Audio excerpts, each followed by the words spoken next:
Well, hi guys, welcome back to another episode of Gakers.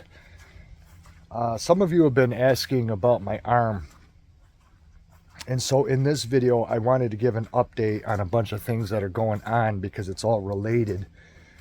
If you guys remember earlier in the year, Bridget and I went to the Cleveland Clinic to get answers about the lesion that's on my hip. Well, because somewhere along the way in the referral, somebody made a mistake and sent me to a sports doctor, just a regular ortho surgeon, to deal with like fractures and tendon issues and things like that. So the doctor that I saw out in Cleveland wasn't able to help me. He said that I need to go see an oncologist. So I had to remind them that I still have to go see an oncologist. So I'm getting a referral now to go to Buffalo, New York to see the oncologist. But when I was in to see my doctor today, because I just recently saw my surgeon for my arm, and without any testing, he believed that it was just frozen shoulder. That's what he thinks it is. And so he ordered 4 weeks, twice a week, to physical therapy without a diagnosis. And I told my doctor today, even though I really like my surgeon, he's a great guy, I told my doctor today, I says, I don't think it's wise to treat a condition based on a theory. I said, it could do more damage if he's wrong by going to physical therapy. I says, I need to have soft tissue imaging. So I says, I'm here to see you today for 2 reasons. I'm asking you for imaging on my arm so I can get a definitive diagnosis before I go to physical therapy, because physical therapy is backed up. They're booked. And so I got to wait 3 weeks to get in there. So in the meantime, I thought it would be a smart idea to have an MRI done of my arm to find out what's going on, because I've had frozen shoulder before, you guys, and these symptoms are not that of a frozen shoulder. I told my doctor today what my surgeon said. And I says, and my pain's not up here in my shoulder, in the top of the shoulder, like you would have with frozen shoulder. I said, it's in the side of the arm, right down the bone. It's in the side of the arm all the way down to the elbow. That has absolutely nothing to do with a shoulder injury.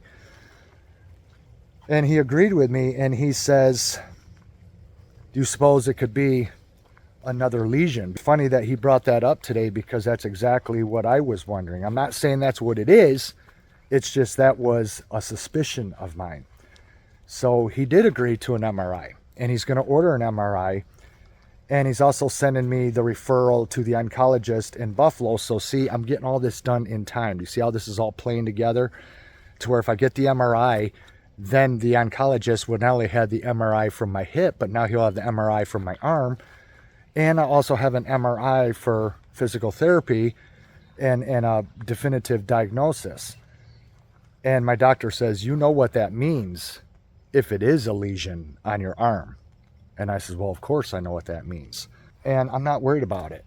It doesn't scare me. I'm not concerned about it. All I know is that I'm in pain all the time. And I told him that the pain medication that he prescribed for me last week when I saw him, my primary doctor, isn't doing anything with the pain. And the pain medicine that my surgeon prescribed to me when I saw him isn't doing anything either. I says, none of the medicines are touching it. And I says, and I'm not getting good sleep because the arm is so painful. So my doctor today, on top of ordering an MRI for my arm and doing the referral to an oncologist up in Buffalo, sent in a prescription for a brand new painkiller that I take twice a day and is 4 times as strong, to see if that will work, because it's also an anti-inflammatory. Because I need something, because otherwise I can't get any sleep. This arm has just been preventing me from doing anything on this property. I mean, there's still things that I have to do, you guys, and I've been putting it off because of this arm. So I forgot where I was going with this, but anyway, it really makes me not want to do anything. And I'm tired all the time. I'm exhausted, and I just am losing interest in a lot of things because how I feel every day when I get up. I'm just losing interest in things. But yet I just don't want to sit around and do nothing either. I can't stand doing that. But I just don't feel like doing a whole lot. And, you know, I told Bridget if we were to travel like she wants to do, we would have to invest in something that would make it more comfortable to travel. Because when I went to Iowa with her in a car, that's just too brutal. That is just too many damn road miles sitting in the seat of a car.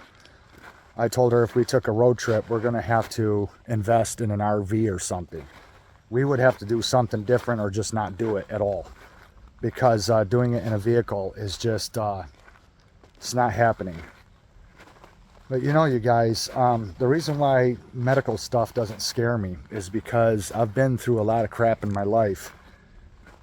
And I've gone through some scary things. And I've seen the other side, so it doesn't bother me a bit. Especially, it doesn't bother me with the way the world is today. And I just wanted to say also in this video that I'm hoping that I'm gone before what I feel and believe is coming gets here.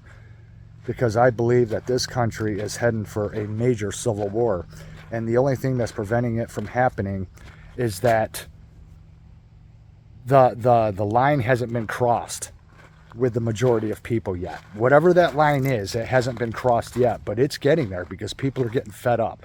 People are getting awful, sick, and tired. But until that last draw is crossed where people said, that's it, I've had enough of things being forced upon me. I've had enough of all this being forced upon me. And then all hell breaks loose. Until that happens, we're not going to see a civil war. But when they do cross that ultimate line, then that's when we'll see a civil war. And when you think about where this world is going and just how it's become so unrecognizable and so hard to really find anything to really bring you much joy anymore in the world. It's getting really hard because you're seeing all the things that you want to forget everywhere you go. You're just seeing it everywhere. So it's really hard to escape it. And so my view is, and I've talked to Bridget about this, you know, and I'm not trying to be unfair to her. She just knows how I feel. And I said, you know, I've voiced my opinions to her on what I thought she should do if anything were to happen to me. And I know she'd figure it out, and I know she would make it, and I know she would be just fine because she's a smart woman. She doesn't need me to survive at all. Not at all. She just chooses to be with me. But she does not really need me, per se, to survive. She's a strong enough woman to do it on her own. But I told her that if I had some kind of diagnosis that were possibly fatal or something that was going to do me in, I'm not doing anything about it. I'm going to let it run its course because, well, I've pretty much had my fill with this world, where things are going, and I really don't care to see the future because I can only imagine how bad this world will be. I can only imagine, just based on where it's been steamrolling for several decades now, just chronically going downhill deeper and deeper and further, to where if my doctor told me I had something that was going to kill me, I mean, so be it. I know Bridget would be fine. She's got family. She's got friends. She's got her own income to where she would be totally fine. And, but I got to find out what the hell is wrong with this arm because I think my surgeon's wrong this time. It's not frozen shoulder. There's something else going on with this arm, and it feels like it's in the bone. And my doctor is hoping that it's not another lesion. But if it is, then it means I've got something spreading throughout my body. But then I'd be going to see that oncologist in Buffalo to get to the bottom of it. And but as far as treatment goes, I'm not looking into making any of these corporations any wealthier off of the backs of the sick. I would just let it do me in, and that would be it. I have no interest to battle shit in this world. So with that said, that's the update, you guys. I'll let you know what I find out, when I find out. But I got tests coming up. I got physical therapy coming up. I got more doctor's appointments coming up. It just goes on and on and on. So, but right now I got to get some, Bridget picked up my new meds on the way to work, and she's going to have them on her when she gets home, so I can try this new medication to see if I can get some sleep at night and do away with the pain, because the pain has just been all throughout my body, and it's been really bad. It's in my arm, it's in my wrist, my hands, my fingers, my feet. It's fucking everywhere. So I'm not getting good sleep. So I got to do something. But I'll let you guys know what I find out. Thanks for watching, you guys, and we'll see you again in the next one. Bye-bye.